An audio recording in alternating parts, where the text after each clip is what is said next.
আজি আমি কথা পাতিম অসমৰ পঞ্চায়ত নিৰ্বাচনৰ বিষয়ে।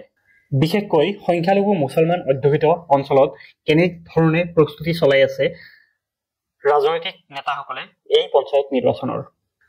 এই 2025 চনৰ মে মাহৰ পঞ্চায়ত নিৰ্বাচনে ৰাজ্যৰ ৰাজনীতিত সংখ্যালঘু অধ্যুষিত অঞ্চলত কেনে ধৰণে প্ৰভাৱ পেলাইছে অকণমান চাওঁ আহক। এইবেলি অসমৰ পঞ্চায়ত নিৰ্বাচন দুই পৰ্যায়ত হৈ আছে, 2 মে আৰু এটা হৈছে 7 মে।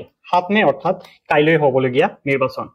এইবেলি নিৰ্বাচনত আটাইতকৈ আচৰিত হ'বলগীয়া বিষয়টো হৈছে সংখ্যালঘু অধ্যুষিত অঞ্চলত কংগ্ৰেছ আৰু AIDFৰ দৰে ৰাজনৈতিক দলে ভাৰতীয় জনতা পাৰ্টি অৰ্থাৎ বিজেপিৰ দৰে ৰাজনৈতিক দলৰ পৰা এক বৃহৎ প্ৰত্যাহ্বানৰ সন্মুখীন হৈ আছে। বিশেষকৈ এইবাৰ পঞ্চায়ত নিৰ্বাচনত পঞ্চায়ত সদস্য আৰু পঞ্চায়ত সভাপতিৰ বাবে কোনো দলৰ প্ৰতীক চিহ্ন নথকাৰ বাবে ৰাজ্যৰ একাংশ সংখ্যালঘু ৰাইজে বিমোৰত পৰিছে, দোমোজত পৰিছে যে তেওঁলোকে কোনজন প্ৰাৰ্থীক ভোটদান কৰিব। কিন্তু হাঁহিবলগীয়া আটাইতকৈ মনোৰঞ্জনদায়ক বিষয়টো হৈছে কিছুমান প্ৰাৰ্থীয়ে নিজৰ প্ৰচাৰৰ কাৰণে পোষ্টাৰত নিজৰ স্বামীৰ নাম তথা নিজৰ শহুৰৰ নাম ব্যৱহাৰ কৰিছে, নিজৰ স্বামীৰ ফটো, নিজৰ শহুৰৰ ফটো ব্যৱহাৰ কৰিছে। আনকি এগৰাকী প্ৰাৰ্থীয়ে সাংবাদিকৰ আগত কৈছে যে মোৰ স্বামীৰ ফটো নাথাকিলে মোক কোনে চিনি পাব, মোক কোনে ভোট দিব। হাস্যকৰ বিষয় যে মহিলা সবলীকৰণৰ নামত, অংশীদাৰ প্ৰদানৰ নামত আজি কি হৈ আছে ৰাজ্যৰ ৰাজনীতিত।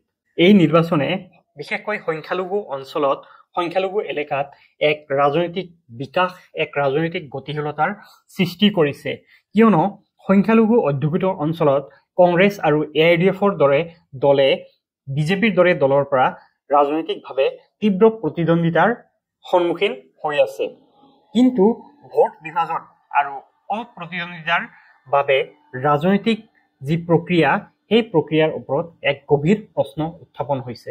মহিলা প্ৰাৰ্থীৰ অংশগ্ৰহণ বৃদ্ধি পাইছে যদিও এই সমাজ ব্যৱস্থাত এতিয়াও পিতৃতান্ত্ৰিক যি প্ৰভাৱ, সেই পিতৃতান্ত্ৰিক প্ৰভাৱ এতিয়াও দেখিবলৈ পোৱা যায়। ইমান গুৰুত্বপূৰ্ণ আলোচনাৰ মাজতো কেতিয়াবা হাঁহি উঠে, হাঁহি আহি যায়। কিয় যে কিছুমান ভোটাৰে ক'লে যে আমি ভোট দিম কিন্তু প্ৰাৰ্থীৰ স্বামীৰ ফটো চাই নে প্ৰাৰ্থীৰ ফটো চাই। এজন প্ৰাৰ্থীয়ে পোষ্টাৰত শহুৰৰ ফটো ইমানেই ডাঙৰকৈ লগাইছিল যে ৰাইজে ভাবিবলৈ বাধ্য হৈছিল তাইৰ শহুৰজনে প্ৰাৰ্থী নে তাই নিজে প্ৰাৰ্থী।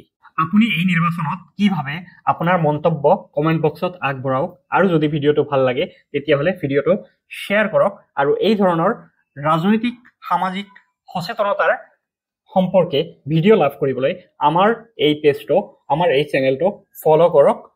আকৌ এবাৰ লগ পাম, ভালে থাকক। নমস্কাৰ, গণতন্ত্ৰ জিন্দাবাদ।